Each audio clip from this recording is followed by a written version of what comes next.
Welcome back to Southern California. I am Luke Johnson. This is Jeff Duncan, and we are your Saints Insiders. Back for another edition of the Saints Insider Podcast. Jeff, been out here for about a week. Yep. Are you actually ready to go back to New Orleans sometime soon? You ready to get back in that heat and humidity and feel just soaking into your skin? I know you can't wait. No, I'm not ready, but I do feel as a team player we need to go back because I know you guys have been out here for weeks on end. I've only been out here a week, and it's beautiful. Every day I'm getting a heat advisory, a flood advisory, a Mylar balloon who's caused a power outage back in New Orleans. So it's nice to see some functional civil services out here. Yeah. No boil water advisories out in Southern California. Guys, we're going to get into a lot of stuff today on the Saints preseason, on what we've seen out in training camp. The Saints are through 17 practices out in Irvine, California. No joint practices this week, unfortunately. The San Francisco. That's a bummer, man. Yeah, we would have really liked to see it. 49ers are a really good team, and we all kind of have our thoughts about where the Saints are. It would have been good to get that verified, tested, and kind of see where they're at. Unfortunately, none of that. So we'll see it Sunday when they travel to San Francisco to face the 49ers. All right, you about ready to get into the show? Let's do it, man. Let's let everybody know who this show is brought to them by. Saints Insider is sponsored by Bank Plus. Their banking decisions are actually made in New Orleans by local bankers who know the community and take the time to know you. From small business to big business, home loans to Bank Anywhere technology, Bank Plus is here for New Orleans. Learn more at bankplus.net. Nice. Not bad. Okay, we will get into the news of the day first before we get into the preseason stuff. But before we do that, let's take a brief second here for a word from our sponsor. Football fans, with the Caesars Sportsbook app, you can be in the game all the time. Seeking instant action? Quick Picks offers you the most popular games and markets, already built for you and ready to bet. Experience the thrill when you stack your bets to create a super parlay. Build bets for your favorite teams and players across multiple games. This season, don't just watch the game. Download Caesars Sportsbook and experience the game like never before. All right, Jeff, so we were out there watching Saints practice today, and I think very frequently as we've been watching this, our eyes have been kind of shifting over to 75, maybe back to number 70, back to number 75. The tackles are super important to this team. And today, we're looking for number 75 and couldn't find him. Walked off practice right after the individual period today, and learned after practice that he's dealing with a back injury. Don't know how significant it is, don't know how serious, don't know if he'll even be required to miss practice or the preseason game. But I think when you're talking about Taliese Fuaga, that's who we're talking about here, their first round pick, their starting left tackle, that's probably one of the guys you really can least afford to lose. Yeah, arguably the second most important position on offense, maybe on the team, you could argue. And he leaves a very large hole on the left side of the line, literally and figuratively. I mean, we were talking about it before the game. I mean, he might already be their best offensive lineman. I know that sounds crazy. I know he's going to have some growing pains, but he's really good. He's kind of had a seamless transition for a rookie. As Dennis Allen said, it doesn't seem too big for him. He's a very mature guy.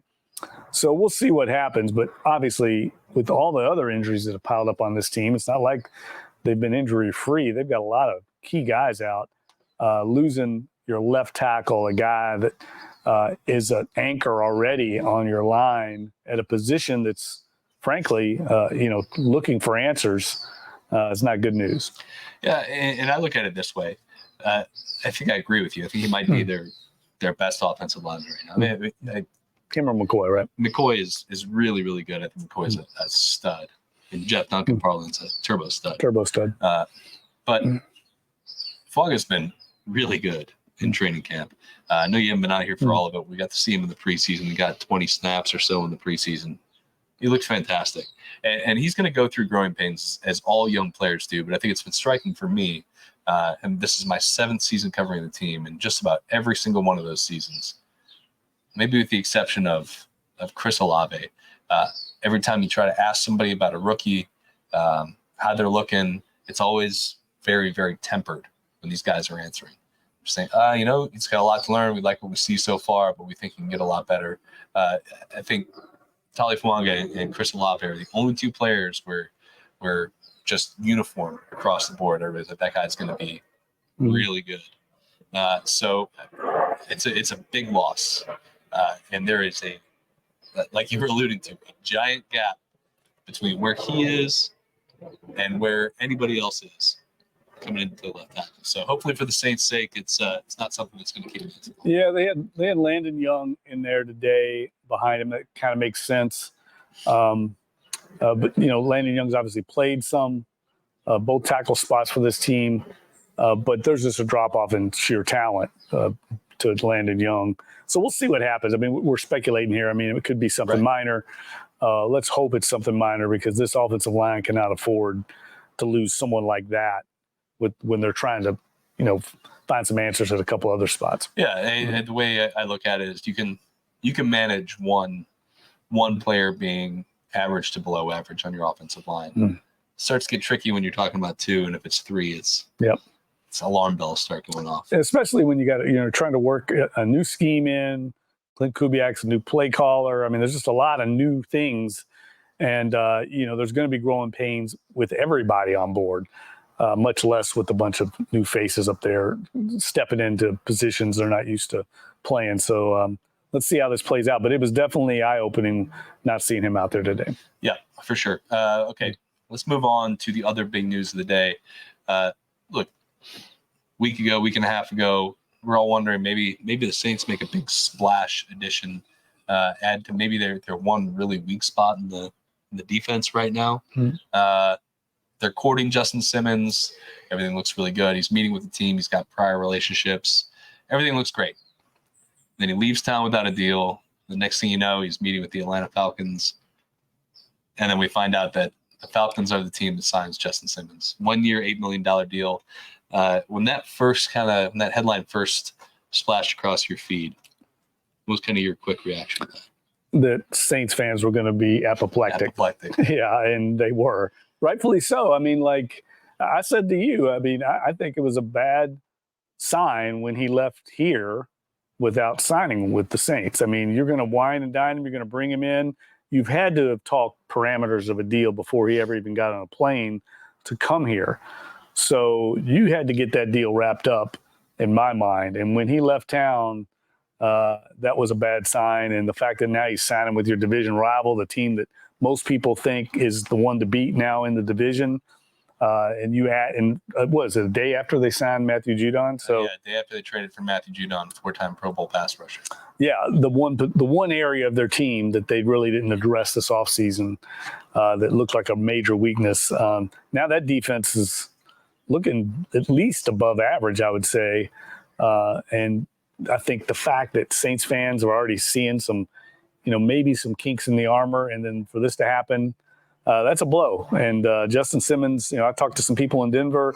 He's still a very good player. He's not what he was maybe early in his career, but he's still an upgrade for either the Saints or the Falcons. And for the Falcons to get him, I think a mental blow as much as anything else for this team. Yeah, anybody but the Falcons, right? It would have hurt regardless, but he's going to, without question, their greatest, most heated rival.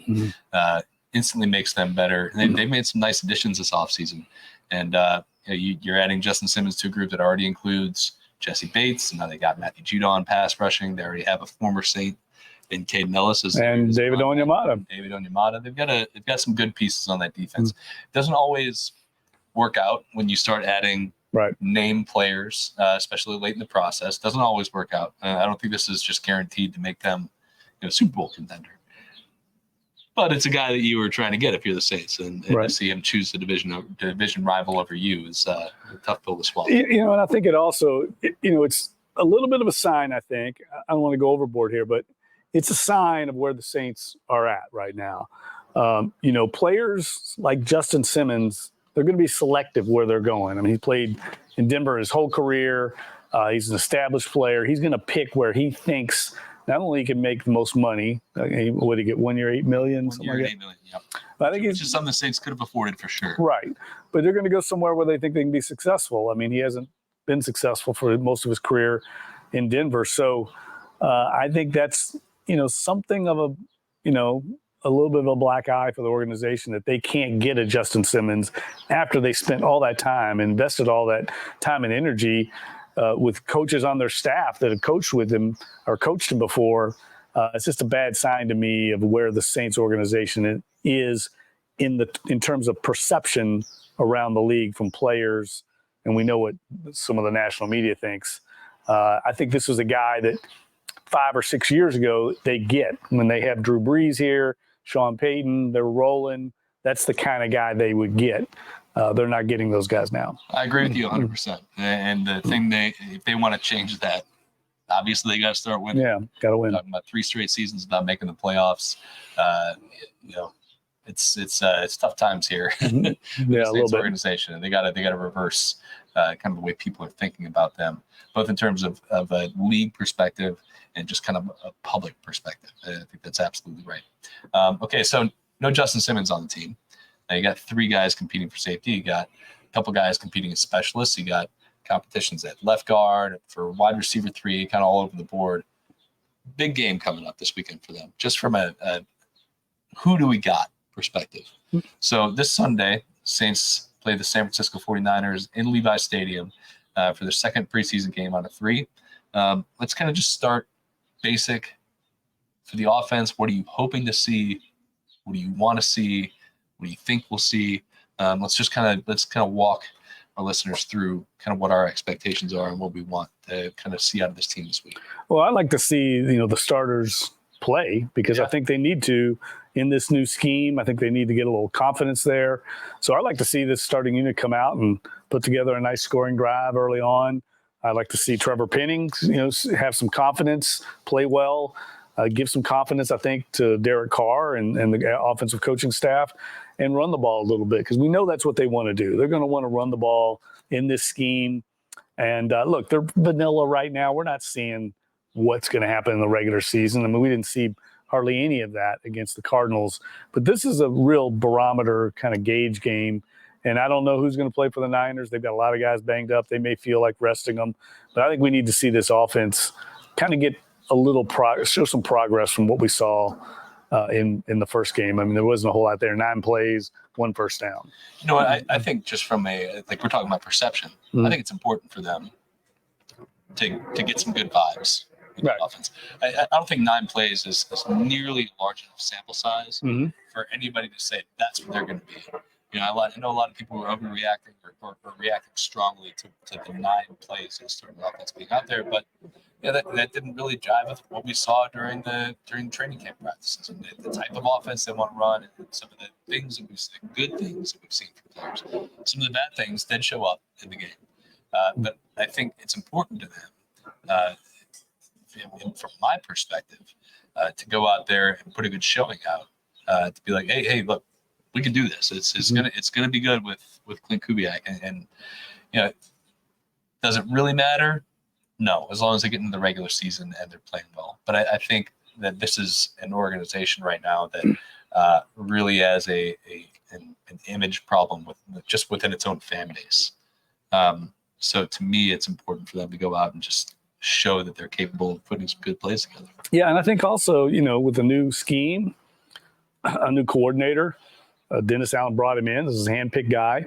They got to get a little buy-in here, from some of the veteran players.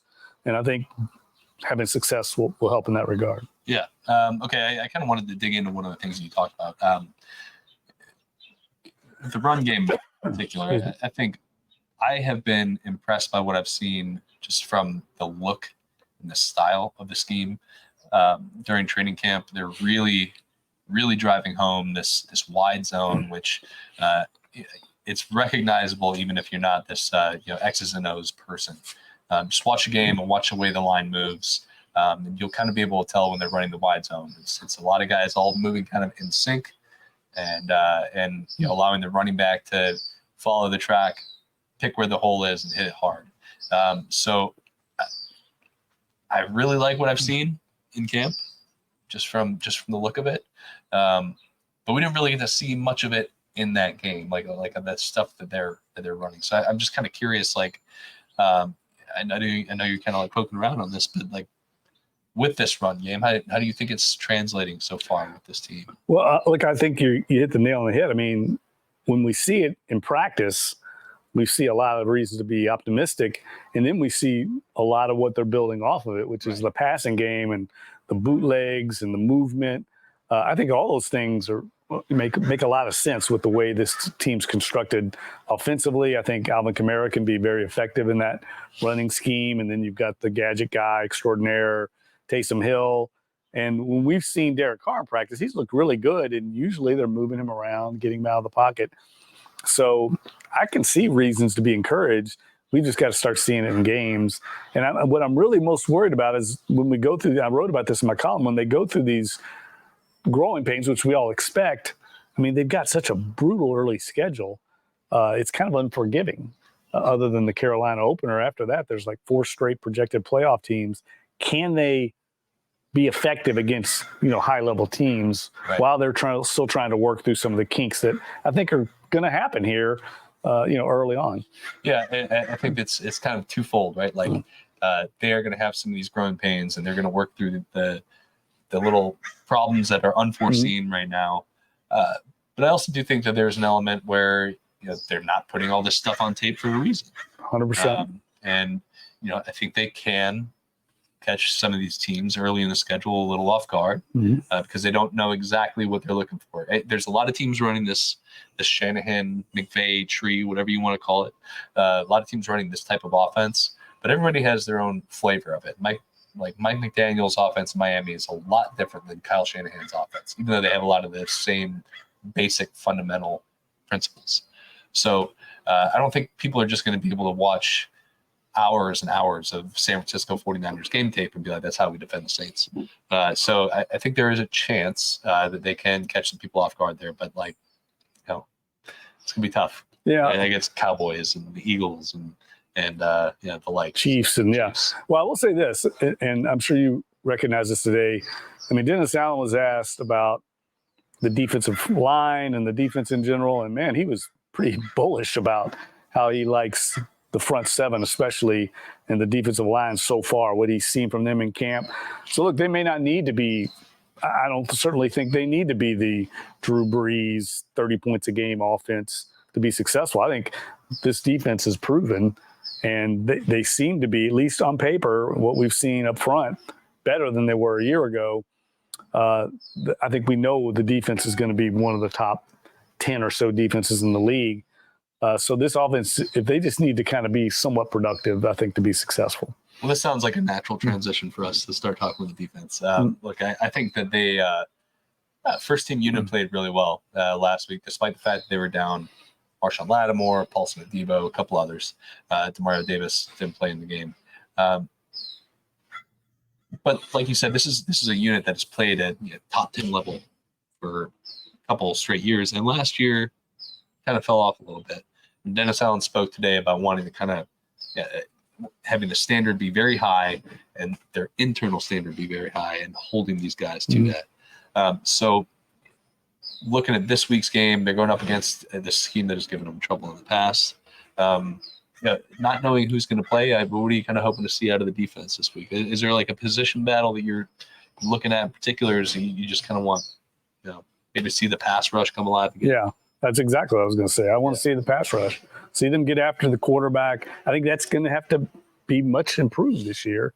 And I think we've seen signs of that. You all have seen more of it than I have, but Chase Young, the addition of him, Peyton Turner's healthy. They need to get after the quarterback, I think, to be successful. You can only cover people so long in this league. And with the emphasis on the passing game in the NFL, you've got to be able to move guys off spots and affect the quarterback. And they play a lot better quarterbacks this year than they did a year ago. So they've got to be better up front, and I think they will be. And I think that's what Dennis Allen was getting at today. I mean, he was pretty bullish about what he's seen so far, and I don't think it was just all bluster. I think he likes what he sees, and I think in that front seven, the addition of Willie Gay, this should be if nothing else, a solid defense. And I think if they can get after the quarterback and and affect the passer and get more turnovers like they did a year ago. They improved in that area a year ago. Then you got something going with what we hope is an improved offense. Yeah, and I think pass rush, especially in these preseason games, I think that's something that translates a little bit. Yep. Because this is not necessarily scheme dependent. It's guys winning their one-on-one matchups. So I've been very encouraged by what I've seen. I think Carl Granderson looks like an improved player. Chase Young looks phenomenal. I mean, he wrecked today's practice. I feel like a couple sacks, a lot of pressure, just getting in the backfield in the run game. You've got Cam Jordan doing some stuff on the inside, which I think is a good move for him. I think Peyton Turner, if he can stay healthy, big if. Brazil looks better. Brazil looks good. They've got guys there, for sure. And if they can get that going, if they can be a little bit better on the run defense, that's also part of the front. That was a weakness of theirs last year. Even though the advanced numbers really liked them, they finished, I think, 21st or 22nd in the NFL in run defense. That's not an area where we've seen this defense be a top 5 run defense for a long time. If they can get those things kind of back in line with better play up front, I think we could see a much improved defense this year. Yeah, and I think you hit the nail on the head about, like, the Saints are not like one of these real fancy scheme type, exotic. I mean, DA will do some stuff on third down, but they really just kind of line up and get in your grill and get after you. I mean, it's really kind of that. Yeah, it's on the front and it's on the outside. It's everywhere.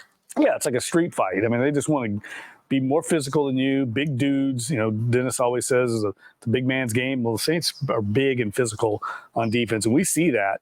And they're playing without some of their key components. When we saw DeMario Davis finally back at practice today, but when they get those starting corners back, this unit takes on a whole different level because they can lock people down on the outside and certainly reroute and get physical on the outside. So I'm really looking forward to seeing this defense go against arguably the best offense in the AFC. Certainly, we don't know who's going to play, but I mean, there's some elite players on San Francisco. Deebo Samuel, George Kittle, Christian McCaffrey. I don't know who's going to play, but they got dudes on that team. And they're a really well-coached team. I think that's going to put them to the test regardless. Regardless of if the scheme is vanilla and they got the backups in there.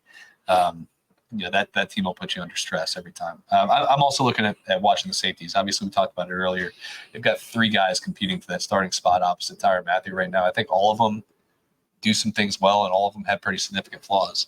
You're talking about Will Harris, Jonathan Abram, and Jordan Howden. I don't know if they got their starting safety right now on the team. I'm just not sure. They might have to play like a matchup type deal with it. And DA said he's waiting for somebody to just rise up and say, this is my job. So he's basically calling those guys out saying there's a starting spot available. Yeah. So we'll see who can step up and maybe make a play. All right. Real quickly, let's get into specialists. I know you haven't been out here for the entirety of it, but there's 4 guys competing for 2 jobs. Blake Grupe and Charlie Smith, kicker, Lou Hedley and Matthew Highball at punter. Any idea who's got the edge there or what you kind of want to see? I think to me it's all about consistency. Right. All right, 100%. Especially with the way Dennis Allen thinks, right? I mean, he's a defensive-minded coach. They're going to play a lot of close games, I think, in his mind. They've got to be sound on special teams, and they pretty much are everywhere else. I mean, we know their coverage units are good, but he wants someone that he knows what he's getting. And I think that gives Blake Grupe, to me, a big edge over Charlie Smith. I mean, Charlie Smith's just wildly inconsistent right now, as you would expect from a guy that hasn't kicked very, very much. The punting situation literally hasn't kicked very much at all. This time last year, he never kicked an American football. So. I don't think you can, with everything at stake for Dennis Allen, I don't think he can make that kind of gamble. You can't roll the dice, I don't think. Whereas in the punting situation, I think it's kind of wide open to me. Yeah. I think that's a much more competitive situation because I like what I've seen from, was it the Highball? Highball. Yeah, Highball. I mean, I like what I've seen from him. So I think that thing could go either way. Yeah, the punting thing is fascinating. I think we've seen Highball just absolutely murder some balls. He's a left-footed punter, and I think we were watching guys return punts today, and they were surprised by how far the ball was going. Mm-hmm. Huge leg, but that's not necessarily what they're looking for out of that position. And they do want a guy who can flip the field. They've got really good coverage guys, but again, consistency is important for this team. They liked what Lou Hedley did last year, even though he ranked near the bottom of the NFL in punting average, net punting average, you name it. he put the ball where they wanted him to put the ball, and he killed the return game. And that's what they wanted. Now they want to add a little bit more of the flip the field element this year. Right. Bradley's been working on that, and I think we saw the fruits of that labor in the preseason game.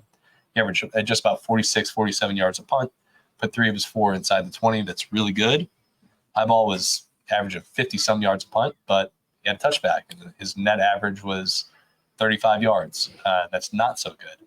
So I think the consistency element's a big thing, and I think, too, in the kickoff game, they got to be able to place the kick where they want to now. Mm-hmm. It's a big part of that. The rules changed. It's really, in Darren Rizzi's words, it's a premium skill now, is placement on kickoffs. Yeah, and that's exactly what everybody wants to hear when thinking about it. Well, look, I think Darren Rizzi's proven like they're going to be solid. And Phil Galliano, I mean, they're going to be solid in the kicking game. Coverage units, return units. I think that's one of the strengths of the team. They may not be spectacular, but they're at least above average in almost every phase. Yeah. And just to kind of wrap that thought up, I do think that the preseason games are maybe more important for the specialists than practices at this point. Yeah. We've got to see what these guys can do, especially considering 3 out of the 4 of them are international players who never really played these huge, big-time environments growing up. Mm-hmm. So that's something you got to watch really closely this year, because it's 4 guys for 2 spots, and they're going to play really important roles for a team that's probably going to be a lot of close games, I imagine. Yeah, and the kicking game can make or break. We saw that last year in a lot of games. And I think you have to feel good about the kicking game here one way or the other. But I do think it's going to be fun to watch. Yeah, these guys battle it out, especially the punting competition. Okay, so we will be out there Sunday. You can follow all of our work over at NOLA.com. We've got a bunch of stuff in the hopper for you right now. Working really hard out here in Irvine, California. We've only got really 1 day and a week out here. It's pretty crazy. Long drive up the coast. We're driving up Highway 1 from LA to San Francisco. Let's hope we don't careen off a cliff. He's driving, so I'm a little worried. Make sure you get some coffee in you Saturday morning. No hands. That's how we're doing it. It's like Toon's the driving cat the way up. I'll alert the authorities. All right, guys. Look, the Saints, after they get done with their second preseason game against San Francisco, they are going back home, and that means we are going back home too. So just mark your calendars. There's going to be stuff on the schedule for the Saints hosting open practices. If you want to get out and see the new look offense for yourself, it'd be a good time to do it. I think next 2 weeks they're going to have at least 1 open practice out there. So go check it out. It's been pretty fun so far. Check all of our work out over at NOLA.com. Once again, I'm Luke Johnson. I've been your host today. Been joined by Jeff Duncan, and Norman Bell has been kind enough to listen to us blather on for a half hour out here behind us. So thank you all for listening.